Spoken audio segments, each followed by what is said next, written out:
Good morning everyone, I S के विक्रांत। आज की इस वीडियो में मैं आप लोगों को नरेशन की पूरी कॉन्सेप्ट देने आया हूं। नरेशन से संबंधित किसी भी प्रकार के सेंटेंस को किस प्रकार से इन्वर्टेड कॉमा के बाहर ट्रांसफॉर्म करके स्ट्रक्चर को चेंज कर दिया जाता है, बट उसके मीनिंग को सेम रखा जाता है। आप नरेशन और वॉइस में सिर्फ और सिर्फ ट्रांसफॉर्मेशन का प्रयोग कर सकते हैं। ट्रांसफॉर्मेशन का मतलब क्या हुआ? Change in structure but meaning does not change. आप जब भी यूज करेंगे नरेशन का सेंटेंस, नरेशन से डायरेक्ट नरेशन को इनडायरेक्ट नरेशन बनाना चाहेंगे तो डायरेक्ट नरेशन को इनडायरेक्ट नरेशन में बनाते समय सिर्फ स्ट्रक्चर चेंज होता है बाबू, उसका मीनिंग कभी चेंज नहीं हो सकता है। तो आइए मैं बस समझाने का कोशिश करता हूं कि किस प्रकार से डायरेक्ट नरेशन को इनडायरेक्ट नरेशन में ट्रांसफॉर्म किया जाता है। सबसे पहले आपको नरेशन में प्रयोग होने वाली वर्ब को यूज देखना होगा कि उसमें कौन सी वर्ब यूज होती है। तो जब भी डायरेक्ट नरेशन में आप वर्ब के रूप में देखेंगे तो आपको तीन ही वर्ब मिलेगा। एक सेड मिलेगा, से मिलेगा और सेज मिलेगा। कायदा से आप से और सेज के बारे में जानते हैं, ये प्रेजेंट है, और सेड के बारे में आप जानते हैं ये पास्ट है। यानी ये दोनों प्रेजेंट और ये पास्ट है ना। तो प्रेजेंट और पास्ट हो जाने से एक नोट बन जाती है, एक बात याद रखना पड़ जाता है क्या कि जब सेड का प्रयोग किया जाएगा तो इनडायरेक्ट नरेशन बनाते समय इन्वर्टेड कॉमा के अंदर का सेंटेंस का टेंस चेंज होगा। लेकिन अगर जब से या सेज का प्रयोग हो या बिल से का प्रयोग हो, उस कंडीशन में इन्वर्टेड कॉमा के अंदर का जो सेंटेंस है जिसको रिपोर्टेड स्पीच कहा जाता है, उसका टेंस नहीं बदलेगा, बाकी सब कुछ बदल जाएगा। अब इन बातों में क्या मतलब निकल कर आया जो समझिए। से और सेड में दोनों में समझ गए कि से रहेगा या सेज रहेगा या बिल से रहेगा। तो मीनिंग तो अंदर के इन्वर्टेड कॉमा को हम टेंस के अकॉर्डिंग चेंज नहीं करेंगे, टेंस जैसा है वैसा ही छोड़ देंगे। लेकिन सेड हो जाएगा तो टेंस को चेंज किया जाता है, सिस्टम है किस प्रकार से चेंज होगा मैं कुछ एग्जाम्पल लेकर आपको कुछ देर बाद बताऊंगा। अब इसमें एक बात और ध्यान देनी है कि सेड का प्रयोग और सेज का प्रयोग इन्वर्टेड कॉमा के बाहर ही चेंज किस प्रकार से होती है। तो देखिए, से हो, सेज हो और सेड हो, अगर इन्वर्टेड कॉमा के बाहर उसके साथ ऑब्जेक्ट नहीं है तो जैसा लिखा हुआ है वैसा ही छोड़ दीजिए। यानी सेड लिखा हुआ तो सेड छोड़ दीजिए, से और सेज है तो उसको वहीं पे छोड़ दीजिए। यानी ऑब्जेक्ट ना रहने के कंडीशन में उसमें परिवर्तन नहीं होता है इनडायरेक्ट नरेशन में। लेकिन अगर डायरेक्ट नरेशन में इन्वर्टेड कॉमा के बाहर ऑब्जेक्ट आपको मिल जाए, ऑब्जेक्ट मौजूद हो, तो ऑब्जेक्ट होने के कंडीशन में हम बता देते हैं आपको कि सेड को टोल्ड में बदल देंगे और से और सेज को टेल और टेल्स में बदल देंगे। अब ये दो प्रोसेस सीख गए कि इन्वर्टेड कॉमा के बाहर किस प्रकार से चेंज की जाती है, तो थोड़ा और सीख लेते हैं। अगर इन्वर्टेड कॉमा के अंदर का sentence assertive, interrogative, imperative, optative, exclamatory के कंडीशन का हो तो अलग अलग सेंटेंस के स्ट्रक्चर को देखते हुए इन्वर्टेड कॉमा के बाहर के सेंटेंस के जो वर्ब है, रिपोर्टिंग वर्ब, उसका अलग अलग चेंज होता है। अगर इन्वर्टेड कॉमा के अंदर एसवीओ का सेंटेंस हो, दैट मीन्स असर्टिव सेंटेंस हो, तो सेड को हम टोल्ड में बदल देंगे, सेड को हम टोल्ड में बदल देंगे। अगर इन्वर्टेड कॉमा के अंदर में इंटेरोगेटिव सेंटेंस हो तो सेड को आस्क्ड में बदला जाता है। अगर इन्वर्टेड कॉमा के अंदर इंपेरेटिव सेंटेंस हो तो सेड को ऑर्डर्ड, रिक्वेस्टेड, प्रोहिबिटेड, कमांडेड, इन सभी सेंस में चेंज किया जाता है। यानी इन्वर्टेड कॉमा के अंदर के सेंटेंस के सेंस के अकॉर्डिंग बाहर में चेंज किया जाएगा। अगर इन्वर्टेड कॉमा के अंदर में ऑर्डर देगा तो हम ऑर्डर में ऑर्डर्ड लिखेंगे, रिक्वेस्ट करेगा तो रिक्वेस्टेड लिखेंगे, मना करेगा तो प्रोहिबिटेड लिखेंगे, कमांड देगा तो कमांडेड लिखेंगे। ठीक उसी प्रकार से अगर इन्वर्टेड कॉमा के अंदर में ऑप्टेटिव सेंटेंस लिखा हुआ मिल जाए तो बाहर में मौजूद रिपोर्टिंग वर्ब को हम चेंज करेंगे बिस्ट में या प्रेड में या ब्लेस्ड में। अगर इन्वर्टेड कॉमा के अंदर एक्सक्लामेटरी सेंटेंस मिल जाए तो बाहर में जो रिपोर्टिंग वर्ब है सेड, उसका चेंज करेंगे एक्सक्लाइमेड विद फीलिंग। अब फीलिंग का मतलब अंदर के सेंटेंस में जॉय है कि सौरो है कि अप्लाउज है, इन कंडीशन में हम चेंज करेंगे। यानी बाहर में जो सेड है मौजूद उसको पांचों सेंटेंस में 5 तरीका से चेंज किया जाता है। अब जब उसको चेंज करने के बाद आगे बढ़ते हैं तो एक इन्वर्टेड कॉमा मिल जाता है। तो अगर इन्वर्टेड कॉमा के अंदर में असर्टिव सेंटेंस है तो इन्वर्टेड कॉमा को हटा के डैट लगा दो। इन्वर्टेड कॉमा के अंदर इंट्रोगेटिव सेंटेंस तो इन्वर्टेड कॉमा को हटाकर इफ या WH वर्ड लगा दो। अगर इन्वर्टेड कॉमा के अंदर इंपेरेटिव सेंटेंस तो इन्वर्टेड कॉमा के बदला टू का प्रयोग। इन्वर्टेड कॉमा के अंदर ऑप्टेटिव सेंटेंस तो इन्वर्टेड कॉमा के बदला डैट का प्रयोग। इन्वर्टेड कॉमा के अंदर एक्सक्लामेटरी सेंटेंस तो इन्वर्टेड कॉमा के बदला डैट का प्रयोग। तो ये आपका कंजक्शन चेंज के साथ साथ रिपोर्टिंग वर्ब चेंज का सिस्टम को मैं बताया हूं। अब बात रही कि सेंटेंस को कैसे इनडायरेक्ट स्पीच में चेंज किया जाएगा, डायरेक्ट सेंटेंस को इनडायरेक्ट में कैसे बदला जाएगा।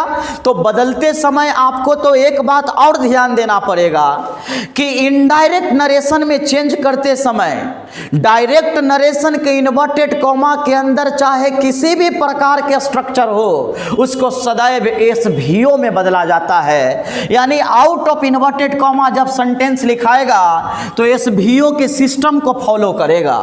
अब बात आया कि चेंज कर कर बताइए कैसे चेंज होगा। तो देखिए लिखा हुआ है अमन सेड टू मी। चलिए भाई, इन्वर्टेड कॉमा के बाहर यहां से यहां एक सेंटेंस और इन्वर्टेड कॉमा के अंदर एक सेंटेंस। अब हम चेंज करना चाहते हैं तो सबसे पहले इन्वर्टेड कॉमा के बाहर वाला को चेंज कीजिए। तो बाहर वाला को चेंज करने के लिए अंदर वाला से कुछ शब्द को लेना पड़ेगा और कुछ सेंस को लेना पड़ेगा। जैसे हम चेंज करते हैं तो ये वर्ब है तो कायदा से इसको स्पीकर कहते हैं और इसको लिसनर कहते हैं। यानी ये हो गया बोलने वाला, ये हो गया सुनने वाला।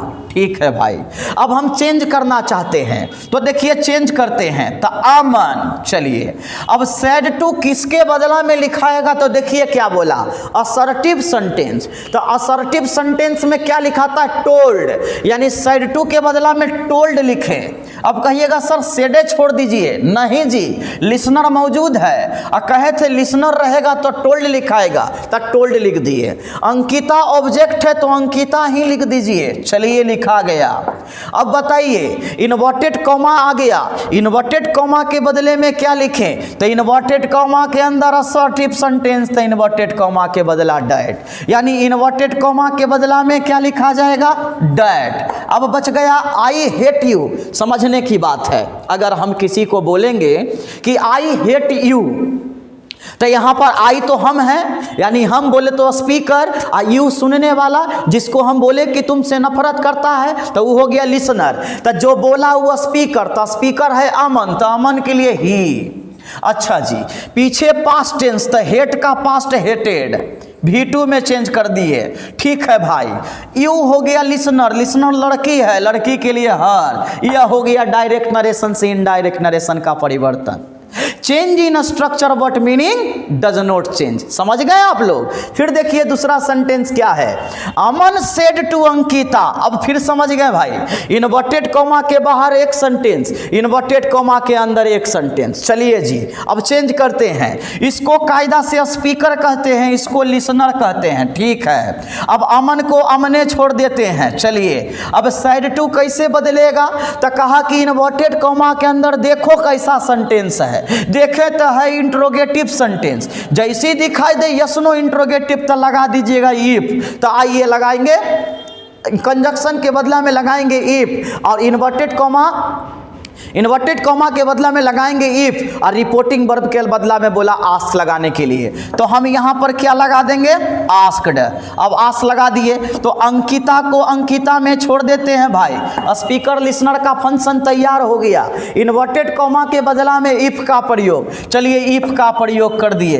अब कहा कि इन्वर्टेड कॉमा यानी डायरेक्ट नरेशन में इन्वर्टेड कॉमा के अंदर किसी भी प्रकार का सेंटेंस रहे उसे SVO SVO में चेंज करना है। तो देखें कि सेंटेंस इंट्रोगेटिव है तो इसको SVO कैसे बनाए। तो देखिए यू सब्जेक्ट के रूप में है, तो यू तो लिसनर होता है, तो लिसनर है लड़की, सी तो लिखेंगे सी। अच्छा, अब देखिए सेंटेंस के अंदर में सिंपल प्रेजेंट है तो सिंपल पास्ट बनाना पड़ेगा, तो हेल्प्ड हो जाएगा। जगह का कमी है, समझ लीजिएगा हम क्या लिख दिए हैं, हेल्प्ड हो गया। अब मी जो है सेंटेंस का सब्जेक्ट है, जे बोला वही ना मी है, तो अमन है तो लड़का है, तो लड़का के लिए कायदा से लगा दिए हिम, है ना। दूसरा सेंटेंस चेंज हुआ, थोड़ा जगह का कमी है, समझने का कोशिश कीजिएगा, साउंड सुन लीजिएगा, पता चल जाएगा वहां पे क्या लिखा हुआ है। अगला सेंटेंस देखिए क्या लिखा हुआ है, अमन सेड टू अंकिता। अब फिर वही बात लिख दिया कि इन्वर्टेड कॉमा के अंदर एक सेंटेंस, बाहर में एक सेंटेंस, तो चलिए जी ये हो गया, फिर स्पीकर ये हो गया लिसनर, चलिए जी तो अमन को लिख देते हैं अमन, ठीक है। अब इस सेड टू कैसे बदलेगा, तो जाना पड़ेगा इन्वर्टेड कॉमा के अंदर वाला सेंटेंस देखने के लिए। तो लिखा हुआ वेयर डू यू लिव, ल, ये हो गया इंट्रोगेटिव सेंटेंस। और जैसे इंट्रोगेटिव पता चल गया तो रिपोर्टिंग वर्ब के बदला में आस्क, तो फिर लिखाएगा आस्क, चलिए लिख देते हैं। अब ऑब्जेक्ट के बदला में फिर ऑब्जेक्ट का प्रयोग। अब WH इंट्रोगेटिव है तो WH इंट्रोगेटिव हो जाएगा, तो उस कंडीशन में आपको ध्यान देना है कि WH इंट्रोगेटिव के कंडीशन में इफ का प्रयोग नहीं करेंगे, हम WH कंडीशन में WH वर्ड का प्रयोग करेंगे। तो इस सेंटेंस में आप देखिए जो WH वर्ड है वो WH वर्ड वेयर लिखा हुआ है, तो यहाँ पे क्या लिखा जाएगा, वेयर। अब एक बात और फिर से याद करना है कि डायरेक्ट नरेशन में इन्वर्टेड कॉमा के अंदर दुनिया का कोई भी प्रकार के स्ट्रक्चर, तो इनडायरेक्ट नरेशन में उसे SVO में चेंज करना है। तो इस सेंटेंस में एस देखिए कौन है, यू, तो यू सेंटेंस के ऑब्जेक्ट के अनुसार तो हो गया सी। अब फिर लिखा हुआ है लिव, तो लिव का V2 हो गया लिव्ड। अब यहाँ पे लिखा हुआ है ऑब्जेक्ट में कुछ नहीं, तो सेंटेंस हो गया यहीं खत्म।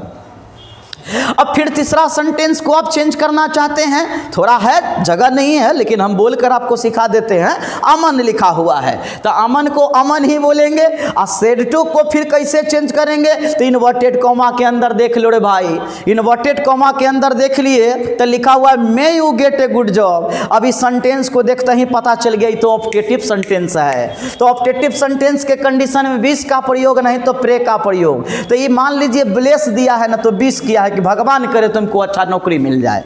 तो अमन बिस्ड अंकिता, ठीक है। अब इन्वर्टेड कॉमा के बदला में क्या कहा, डैट लगाने के लिए, तो अमन बिस्ड अंकिता डैट। अब अंदर के सेंटेंस को SVO बनाओ, तो यू अंकिता है तो सी, गेट लिखा हुआ है तो मे के साथ जोड़ना है, तो she might get a good job, हो गया चेंजिंग। फिर अगला सेंटेंस है Aman said to Ankita hurray I have won the match. अब इस सेंटेंस को समझिए, अमन के बाद में देखिए सेड टू लिखा हुआ है, अंदर के सेंटेंस को देखे तो पता चला एक्सक्लामेटरी सेंटेंस है। एक्सक्लामेटरी सेंटेंस में एक्सक्लाइमेट विद फीलिंग लगता है, और कोई हुर्रे बोला तो खुश ना है तब ना हुर्रे बोला, तो लिखाएगा क्या, Aman exclaimed with joy, joy है खुश है, Aman exclaimed with joy and told Ankita that. अब अंकिता से क्या बोला, तो बोला hurray I won the match, तो हुर्रे के बदला में जॉय पीछे लिख ही दिया तो खत्म हो गया हुर्रे। तो डैट के बाद देखिए सब्जेक्ट कौन, अमन, तो ही, हैव के बदला में पास्ट बनाइए तो had, he had von the match. ये पूरे नरेशन खत्म हो गया। बारीकी से सारा बात को देखिए, समझिए, जानिए और पहचानिए, और समझ में आ जाए और थोड़ा मेहनत दिखे तो मेरा चैनल को सब्सक्राइब करिए और दोस्तों के बीच शेयर करिए। धन्यवाद।